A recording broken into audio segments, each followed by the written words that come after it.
Om.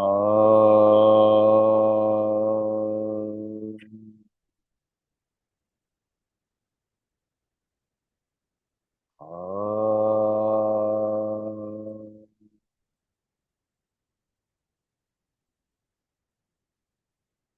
Om.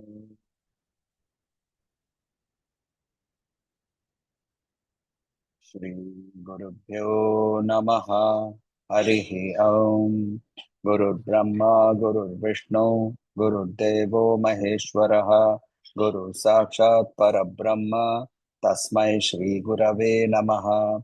Vakratunda Mahakaya, Surya Koti Samaprabha, Nirvignam Kuru Me Deva, Sarvakaryeshu Sarvada, Saraswati Namastubhyam, वरदे कामरूपिणी विद्यारंभं करिष्यामि सिद्धिर्भवतु मे सदा ॐ so now Acharya has moved to his to her waist. So let us look at the shloka first. And first, I'm going to break up the shloka in words, in smaller words, because it has a lot of complicated sandhis, and then we will do it together. So Nisarga क्षीणस्य तन तट भरेण क्लम जुषौ निसर्ग क्षीणस्य स्तन तट भरेण क्लम जुषौ निसर्ग क्षीणस्य स्तन तन तट भरेण क्लम जुषौ नमन मूर्तेर नारी तिलक शनकै through here this is through Strutyat, Shanakai, Strutyat, Iva, Naman, Murter, Nari, Tilaka, Shanakai, Strutyat, Iva, Naman, Murter, Nari, Tilaka, Shanakai, Strutatyat, Iva, Nisarga, Kshinasya, Stanatata, Bharena, Klamajusho, Naman, Murter, Nari, Tilaka, Shanakai, Strutat, यत्तिव चिरं ते मध्यस्य त्रुटित तटिनी तीर तरुणा चिरं ते मध्यस्य त्रुटित तटिनी तीर तरुणा चिरं ते मध्यस्य त्रुटित तटिनी तीर तरुणा चिरं ते मध्यस्य त्रुटित तटिनी तीर तरुणा समावस्था स्थेम्नो भवतु कुशलं शैलतनये समावस्था स्थेम्नो भवतु कुशलं शैलतनये समावस्था स्थेम्नो भवतु कुशलं शैलतनये चिरं ते मध्यस्य त्रुटितटटिनितीरतरुणा समावस्था स्थेम्नो भवतु कुशलं शैलतनये निसर्गक्षीणस्य स्तनतटभरेण क्लमजुषौ नमन्मूर्तेर्नारी तिलकशनकैस्तृट्यत इव चिरं ते मध्यस्य त्रुटितटटिनितीरतरुणा समावस्था स्थेम्नो भवतु कुशलं शैलतनये. Now let us do the word meanings. So essentially, if you look at the literal meaning of what he is saying Nari Tilaka. Okay, let me do the word meanings first, one by one. Nisarga, natural. Remember one of the famous saints of Maharashtra, in Bombay actually, Nisarga Datta Maharaj. Nisarga. Datta means given, naturally given. Nisarga Datta. So Nisarga, natural. Kshinasya, slender, very thin. Stana, Tata, Bharena. Stana means breast. Tata means joining to the surface. Bhara means weight. So by the weight of the adjoining breasts. So naturally slender waist by the weight of the adjoining breasts. Klama Jushaha. Klama means fatigued.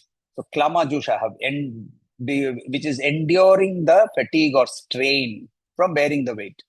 Naman murte. Naman means to bow down. Naman murte. Murti means form. Murti, the word, when we use murti for worship also, it is the word meaning form. So here, murti. Naman murte, bending. One whose form is bending. Naman murte. Nari tilaka. Ornament. Tilaka means ornament. Tilaka means that which is the highest ornament, that which is on the head, on the forehead. So therefore, it is called the highest ornament. Tilaka. Tilaka, Nari Tilaka, ornament amongst women. It's a respectful way to address Devi. Shanakaihi. Shanakaihi. Shana means, see, we see the name Shaneishchara. Shana means slow. Shaneishchara. He travels around the sun very slowly. Comparatively, Jupiter is a faster moving planet. Mercury, Venus are obviously faster moving. Saturn has a very long duration for the entire uh, planetary revolution across the around the sun. And in those days, possibly Neptune, Pluto were not seen with the naked eye. So they have not told about Neptune or Pluto, but Shani was the furthest that we could see with our naked eye. And Shanaish Chara. Chara means walking. Chara means moving. Shanaish Chara, moving slowly. So Shanakaihi, slowly, gently. Trutyata iva, as if breaking. Truti means fault. So there is a fault there. So that it is about to break. Trutyata iva. Chiram, for a long time. Te, your madhyasya, your middle part. Your middle, te, madhyasya, your middle part, of the middle part. Trutita, tatini, tira, taruna. Taruna means young, youthful. Tira means border, the edge of the river. The embankment on the where the river and water and land merge. Tatini. Tatini means river. She who has a tata. She who has a border. Sagar is not called Tatini, right? Or Tatin, because he does not have a edge. He does not have a border. He is endless. Whereas a river has two borders, and therefore she is called Tatini. Trutita. Trutita means broken. We just saw in the earlier word also. Trutyata. Trutyata means broken, as if about to break. Trutita tatini tira taruna. Youthful like the slender bank of a broken river. Samavastha. Samavastha sthemna. Sthemna. Stha. We have seen the word stay, to be residing in, right? We say bhumistha, simhastha. She sits on a lion, simhastha. But this astha means to be situated on. Sthemna, stable. Samavastha, steady or equilibrium position. Bhavatu, may it be. Kushalam, safety.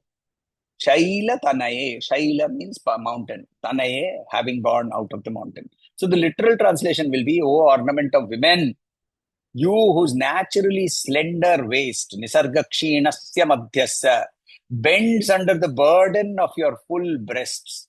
Your body seems weary from the strain. It appears slowly as if it might break. May the stability of your delicate middle, as slender as the tender eroded bank of a river, remain safe for long, O daughter of the mountain. Now, if you directly read this and give this to somebody with no context, there will be there is a very clear descriptive sensuality that is coming out. But what is the Acharya actually meaning? That is something that we have to see. So if you see the meaning here, first and foremost, you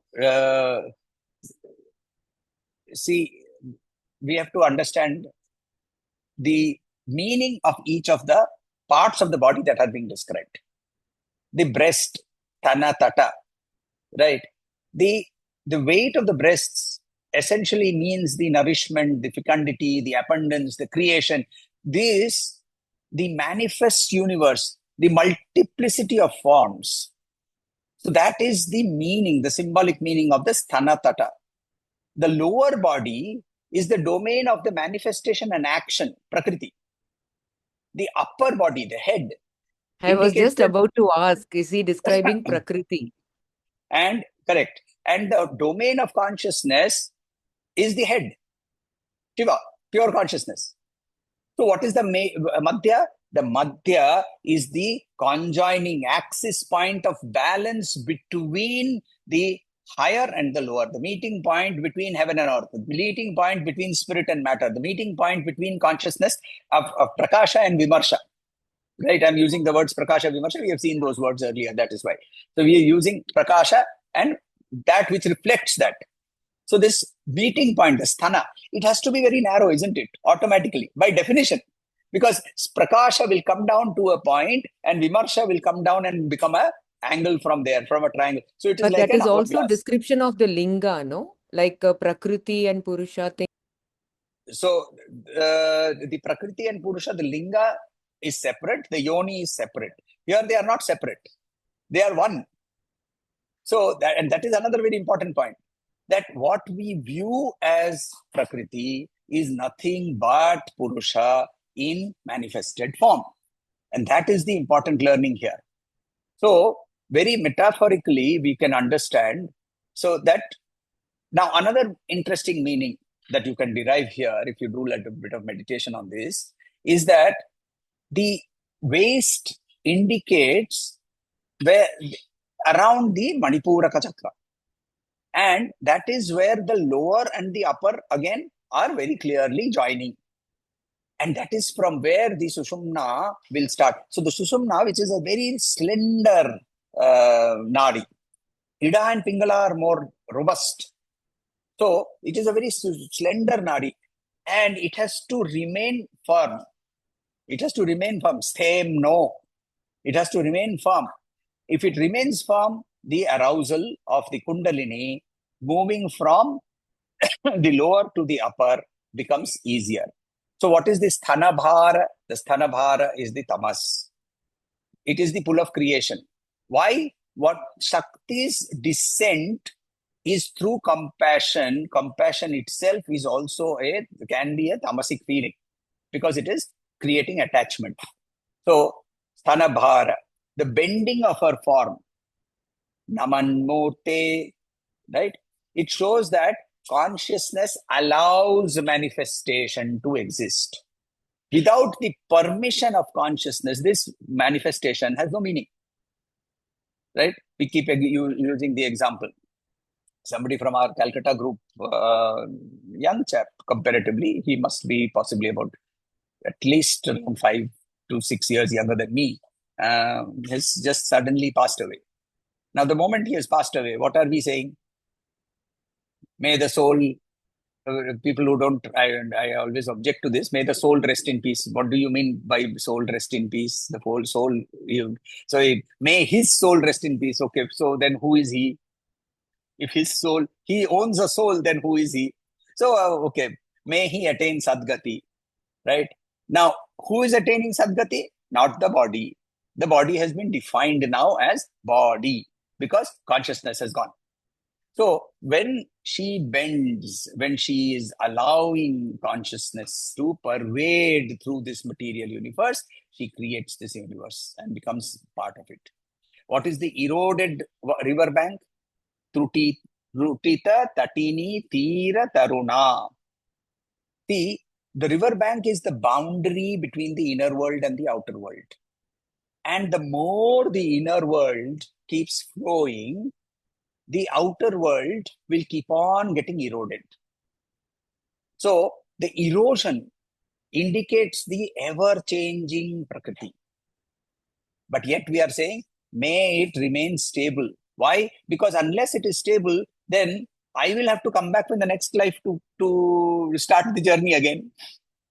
Because Sri Krishna says in chapter 6, when Arjuna asks, what will happen if somebody dies on the path? Oh, nothing will happen except that you will have to come back and you will have to start the journey from where you stopped.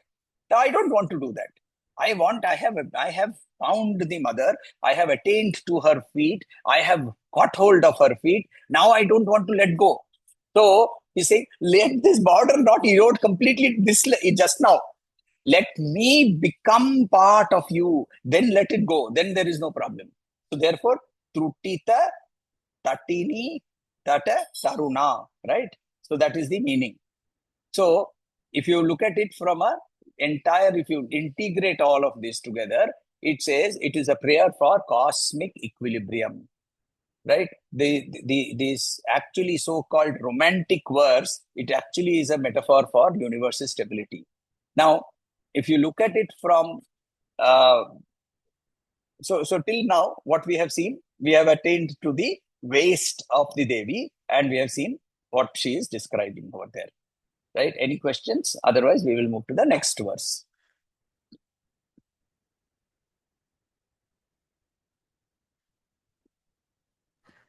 समावस्थास्तेम्नो भवतु Hmm. कुशलां Kushalam. शैलतनये. Hmm. What is the meaning? Samavastha. Sama means equanimity, equilibrium. As avastha means situation. Astha, right? Bhavatu, be. Kushalam, safety. Shailatanaye, daughter of the mountain. So, oh, daughter of the mountain, don't get washed away into this flow of river that is flowing. Be on that border. What did the Divine Mother tell Sri Ramakrishna Paramahamsa? That be in Bhavamukha. And Bhavamukha means to be at that border to be able to function in both worlds properly. Unfortunately, we don't understand this, and therefore a lot of people, they will say, oh, so you are taking sannyas, therefore you will now give up everything. You cannot give up anything. Can you give up anything? Can you give up your hand? Can you give up your eyes? Can you give up working? You will sit, you will do things, right? Your work will always be there. The ability to be able to balance while functioning in this world and yet be aware and conscious of the fact that this entire world is a play of nothing but divine consciousness manifested through the Panchabhutas and the Trigunas is what Devi is expressing in this particular verse. Right? Let us do the next verse, verse number 80. Similarly, again, little sandhis are difficult, so I will break up the sandhis. First line, Kuchau, Sadhya, Svidya, Svidyat. There is a double T over there, so Svidyat, Tata, Ghatita, Kurpasa, Bhidurau. Kuchau, Sadhya, Svidyat, Tata, Ghatita, Kurpasa, Bhidurau. Kuchau, Sadhya, Svidyat, Tata, Ghatita, Kurpasa, Bhidurau. Kuchau, Sadhya, Svidyat, Tata, Ghatita, Kurpasa, Bhidurau. Kushantau, Dormule, Kanaka, Kalashabhau, Kalayata. Kashantau dormule kanaka kalashabho kalayata. Kashantau dormule kanaka kalashabho kalayata. Kuchau sadhya svidyat tata ghatita kurpa sabhidurau. Kashantau dormule kanaka kalashabho kalayata. Tava tra त्रातुम भंगा दलमिति वलग्नम तनुभुवा तव त्रातुम भंगा दलमिति वलग्नम तनुभुवा तव त्रातुम भंगा दलमिति वलग्नम तनुभुवा त्रिधा नद्धम देवी त्रिवली lovely वल्ली भीरिव. त्रिधानद्धं देवी त्रिवली lovely lovely वल्ली भीरिव. त्रिधानद्धं देवी त्रिवली lovely वल्ली भीरिव. तव त्रातुं भंगादलमिति वलग्नं तनुभुवा. त्रिधानद्धं देवी त्रिवली lovely वल्ली भीरिव. कुचौ सद्य स्विद्यत्तटघटितकूर्पासभिदुरौ कषन्तौ दोर्मूले कनककलशाभौ कलयता तव त्रातुं भङ्गादलमिति वलग्नं तनुभुवा त्रिधानद्धं देवी त्रिवलिलवलिवल्लिभिरिव. Let us do the word meanings one by one. So, just once. Kuchau. Kucha, we have seen the word earlier. Breasts. Satya. Immediately. Present. Fresh. Sviddat. Svidyat. Sweda means sweat. So, Svidyat means perspiring or moist with the sweat. Tata. Tata we have already seen. Border, or it is the surface or the surface. So what he is talking about, the surface of the breasts. Ghatita, joined or attached. Kurpasa, this is fine silk cloth. Fine silk cloth. Bhidurau, bursting or tearing apart. Kashantau, enduring, bearing. Dor mule. Dor means arms. Mule means at the root of the arms. That is at the armpits. Dor mule. Kanaka, gold. Kalashabho. Kalasha, pots. Abho, kalashabho. Like pots.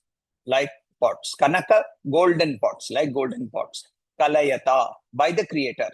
He who measures. Kalayata. So kalanam means to be, to form, to measure, from kal, the root word kal, to form, to measure. So used here for Shiva. Tava, your, tratum, protect. We have said, isn't it? We see the word trahi. Trahi means please protect me. Please protect me. Bhangat, from breaking. Alam, sufficient, adequate, capable. Iti, this. Valagnam, bound. Lagna. Lagna means, from there we get the Hindi word lagao, right? So lagnam, to be tied, to be attached. Tanu bhava. Tanu means body. So he who becomes a body, she who becomes a body. Tridha, in three ways or three times. Nadham, to be tied, to be tied. Nadi, nadham, similar words. Devi, Trivali, three times. Trivali. Lavali. Lavali is a specific type of creeper, a very thin creeper. Valli means lines. Bhi, in multiple. By. Lavali, Valli, Bhi. Eva, like. So what is she saying? What is Acharya saying here? Acharya is saying that O goddess, your breasts, freshly moist with the perspiration. Why are they moist with the perspiration? We have to go back to the earlier verse. She is weary. She is tired of holding on to this balance. Now, also you have to remember that being in this state of balance naturally is not always easy. So therefore, even Devi is showing us that you have to exert yourself to be in this state of balance. So, freshly moist with the perspiration, pressing against and tearing viduro, the delicate silk ornaments covering their surface. So her dress is covering her breasts. They are full, so full that they are almost about to tear the cloth apart. Kashanto, they're resting at the root of your arms. So the dress has gone through the armpits, like we wear in our dhoti or the yoga vastram. So it has gone through the armpits. Kanaka kalashabho, golden pitchers, fashioned by the creator, fashioned by Shiva. Why are they there? To protect, tratum, your slender waist from breaking, hangat. The creator, Tanubhava, has tied it, valagnam, three times, tridhanadham, with three folds, trivali, like slender creepers, lavali vallibhi, O Devi.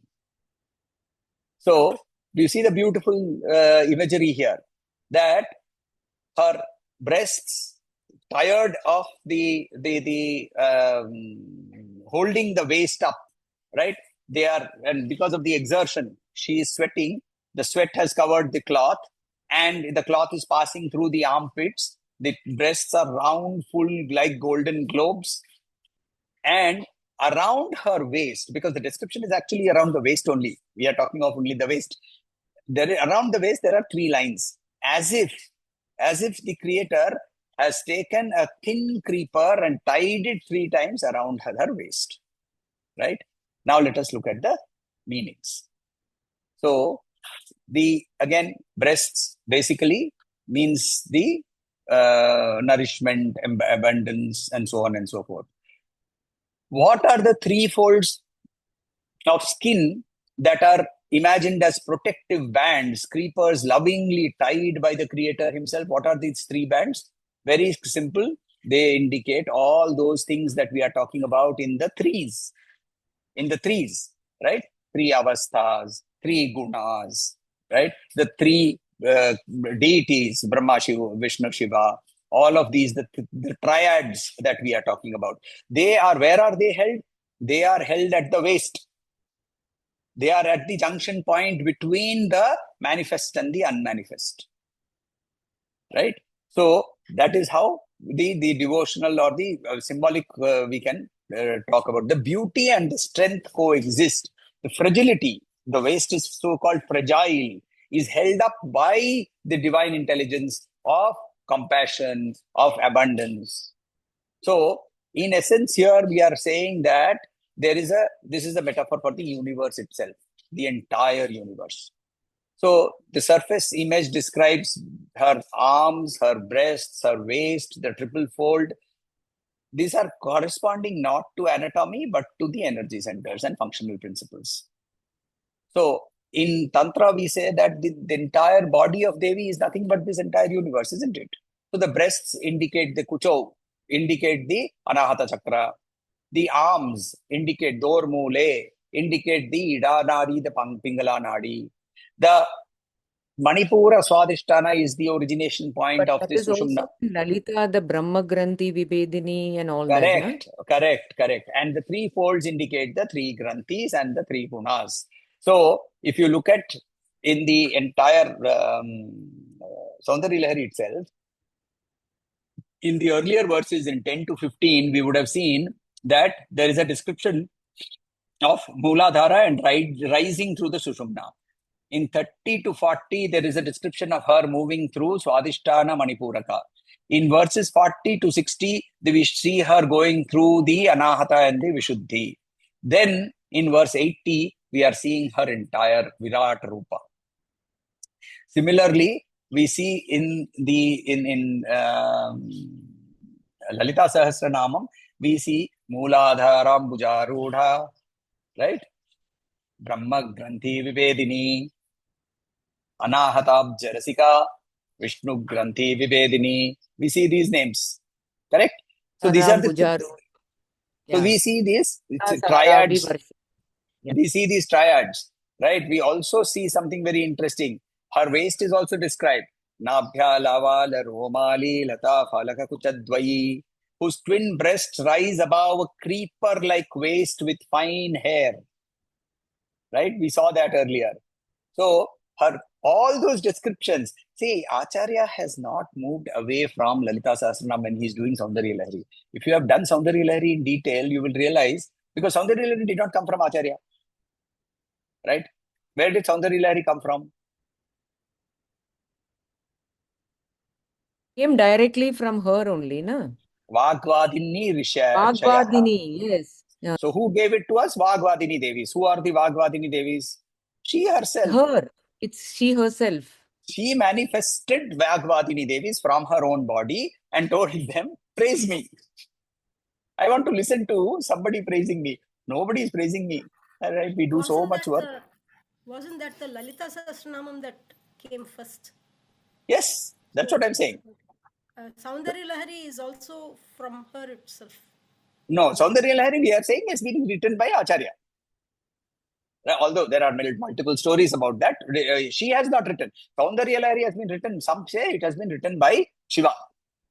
Because the descriptive behavior of these verses is so intimate, so detailed, that a Bala Brahmachari would not have been writing this. Is what some people say.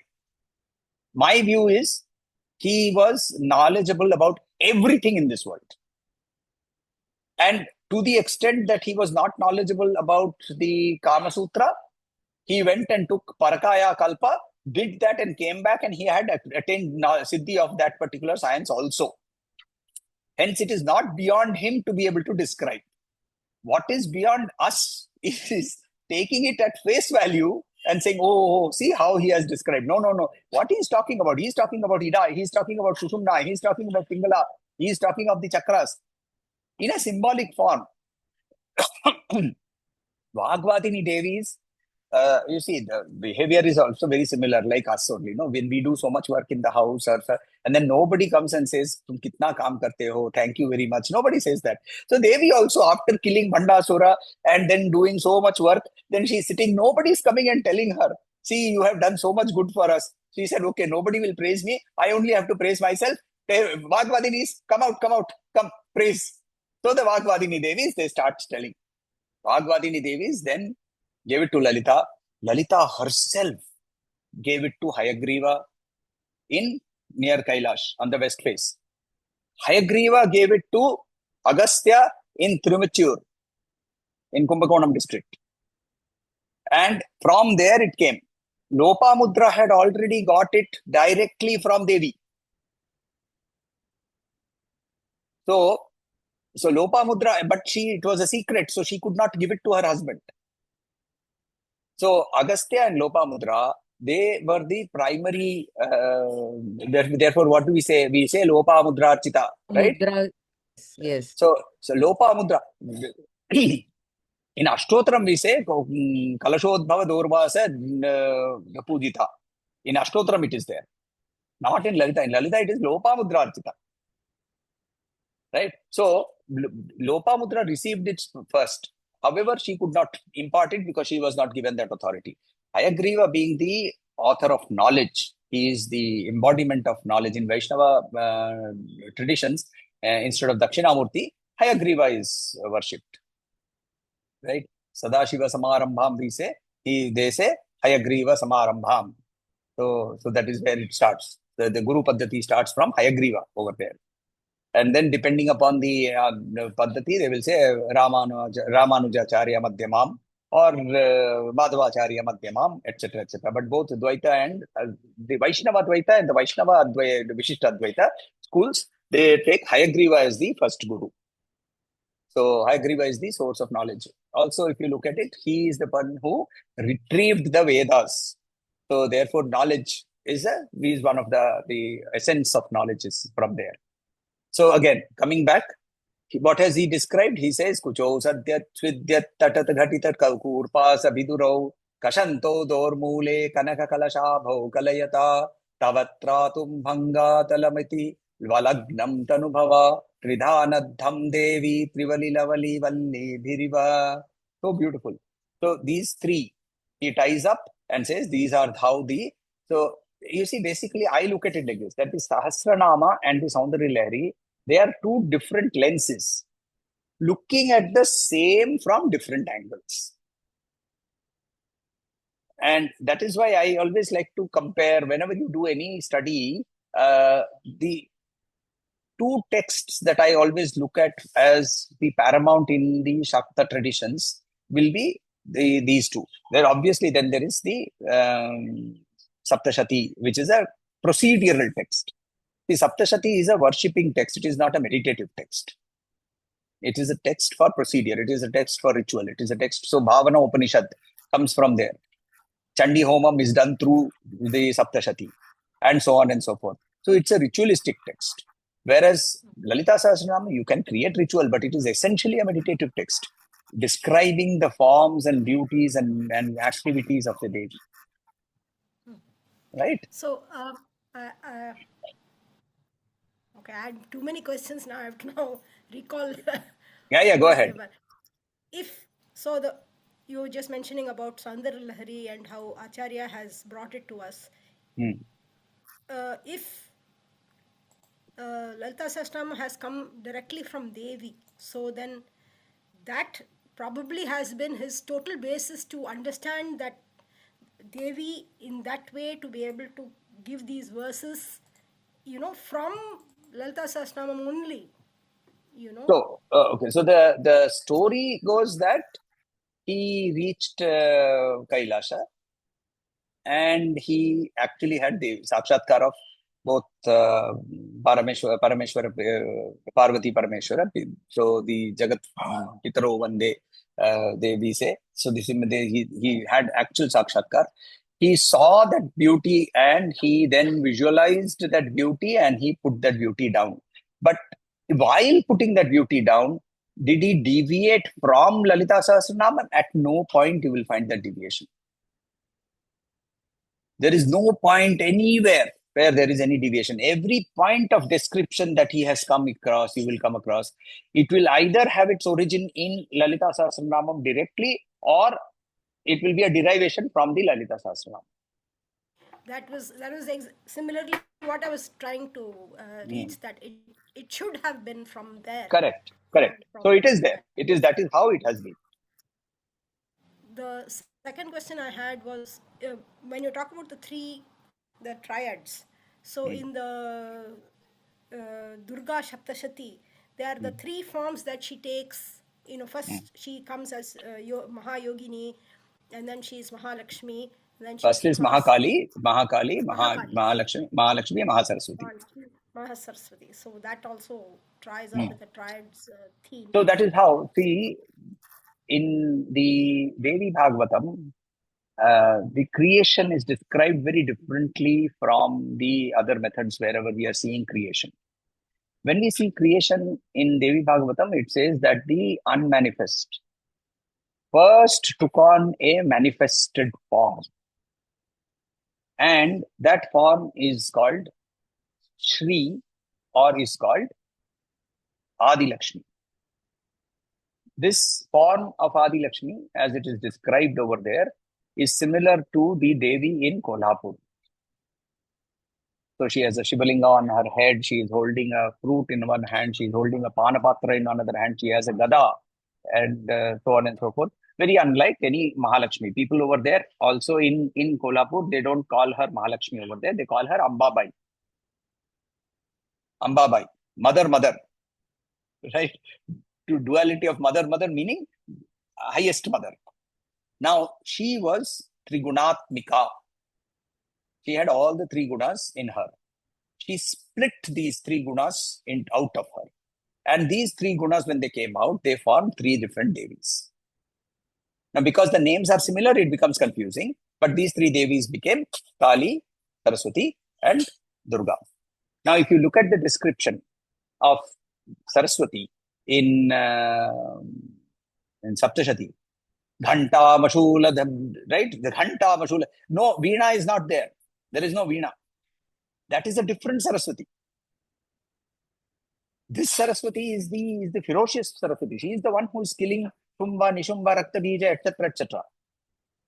So, these three forms with their descriptions, the Dhyana Shlokas, if you see, they're very beautifully describing all the Ayudhas and so on and so forth. These were the three original forms, in which Saraswati is a tamasic form. Lakshmi is the Rajas, Mahakalika is the Sattvic form. Then, this Mahakalika, her Sattva, she splits apart into two. The male principle of Sattva and the female principle of Sattva. The male principle of Sattva becomes Vishnu. The female principle of Sattva becomes Parvati or Sati, which is why they are brother-sister. The male principle of Rajas becomes Brahma. The female principle of Rajas becomes Lakshmi. The male principle of Tamas becomes Shiva. The female principle of Tamas becomes Saraswati. And then these again intermarry, and therefore they are all these cross marriages. That is how the creation happened. Right? So I had another question about the Sushumna Nadi. So, yes, in the please. beginning part, okay, you said that the Ida and Pingala are gross, like they are bigger and Sushumna is very fine, as it is. But the Manipuraka, I mean, this the waist area. If I say Manipuraka, then there'll be, Hmm. there'll be that waist area. Does the nadi start only from there? No, no, no, no. Nadi starts right at the Muladhara. But over there, because the crisscrossing between the Ida Nadi and the Pingala Nadi and the Sushumna are so close to each other that you can't see her differently over there. She becomes clearly visible only from the Sushumna.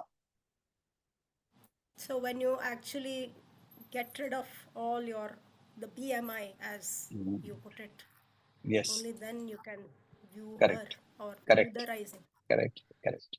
Mm. Okay. Should we move to Yoga Minakshi?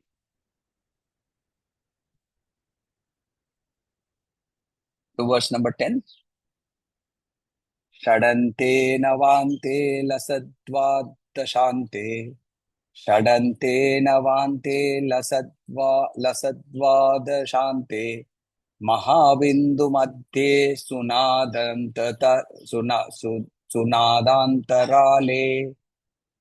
महाबिन्दुमध्ये सुनादान्तराळे षडन्ते नवान्ते लसद्वादशान्ते महाबिन्दुमध्ये सुनादान्तराळे शिवाख्ये कलातीतनिःशब्ददेशे शिवाख्ये कलातीतनिःशब्ददेशे सदा सञ्चरन्ती भजे पाण्ड्यबालाम् सदा सञ्चरन्ती भजे पाण्ड्यबालाम् षडन्ते नवान्ते लसद्वादशान्ते महाबिन्दुमध्ये सुनादान्तराळे शिवाख्ये कलातीतनिःशब्ददेशे सदा सञ्चरन्ती भजे पाण्ड्यबालाम् षडन्ते. Shad means six. End of six. What are the six? The six means the six angas of the Vedas. Veda has six angas, right? What are the six angas? The Vedanga, as we call it. So the Vedanga has all the typical the typical things that we talk about when we are looking at Vedanga. We are talking of the six ancillary disciplines. The six ancillary disciplines are Vyakarana, Chanda, then Jyotisha, so, all of Nirukta, all of these are called the Vedangas. At the end of all the Angas of the Vedangas, Shadante. Now, when we say Shadante here, it basically means she is the end of all knowledge. At the end of all knowledge. Then he says Navante. At the end of the nine. What nine? The nine avarnas of the Meru. So the Meru, they have nine. The first chakra is called the Sarva Sammohana chakra and so on and so forth. Lastly, there is the Trikona and so on and so forth. We have seen that in Soundarya Lahari, how the Meru is constructed. So that Meru construction, the nine avaranas, Navante. Where is she? She is at the end. Lasatvada Shante. Right? And shining peacefully. Lasatvad. Lasat means shining. Lasatvada Shante. Shining peacefully. How does she shine? Mahabindu Madhye. Mahabindu Madhye. She is in the Bindu at the top. After all the nine avarnas are crossed, where do you see her? You see her in the Bindu. So now Mahabindu Madhye. Sunadantarale. At the end of all harmonious Sunada. Harmonious sound. What is the harmonious sound? The harmonious sound is Omkar. The end of Omkar. When the Omkar has ended, the has ended. Then there is what is there? Silence. In that silence is there what Devi is. Silence of what? Silence of the mind, silence of the intellect, silence of this body. In that silence, Devi shines forth. So therefore, Shiva Ke Kalatita Nishabda Deshe. Shiva Ke means with auspiciousness. Kalatita. Kala means what? 16. Kalatita. Kala does not here mean the arts. Here it means 16. 16, what are 16? The tithis. There are 16 tithis, right? So 16 tithis, she is Kalatita, beyond time. Kalatita, Nishabda Deshe, in that total silence. Sada Sacharan Sancharanti, that is where you will find her, this wonderful Pandyabala. This wonderful Pandyabala, she is there at the end of all knowledge. You see, even knowledge, we have seen earlier also, where we say that knowledge is nothing but a tool. But people begin to attach to the tool and therefore they cannot cross over. My favorite example I've always used is the pole vaulter, isn't it? The pole vaulter, when he catches hold of the pole bends and he jumps right across. But if he does not let go of the pole, he will fall on the same side. So, Shadante, Navante, you get stuck in the avranas. You get stuck, oh, now I have this beautiful form that I have to worship. This is Jaya, this is Vijaya, this is Nanda, this is the this is Sunanda. These are the Indras and the Dikpalakas. These are the Hiranyagarbha and Vani. This is Lakshmi and Narayana, and so on and so forth. You are getting stuck in all the forms and all the names and all so on and so forth. At the end of it, where is she? Mahabindu Madhye. Mahabindu Madhye. Sunadantarale. At the end of all that beautiful sounds, the end of the best sound, which is Omkara. At the end of that Omkara, when the ah, oo, ma, and the vibration also ends, that is when in that Nisabda Deshe, she is there. That is the meaning of this particular verse. Right? Should we end? Any questions?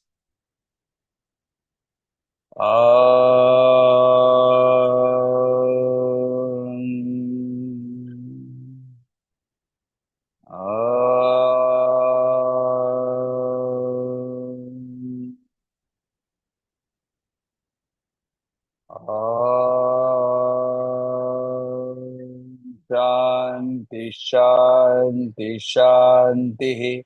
Harihi Om, Shri Gurubhyo Namaha. Harihi Om.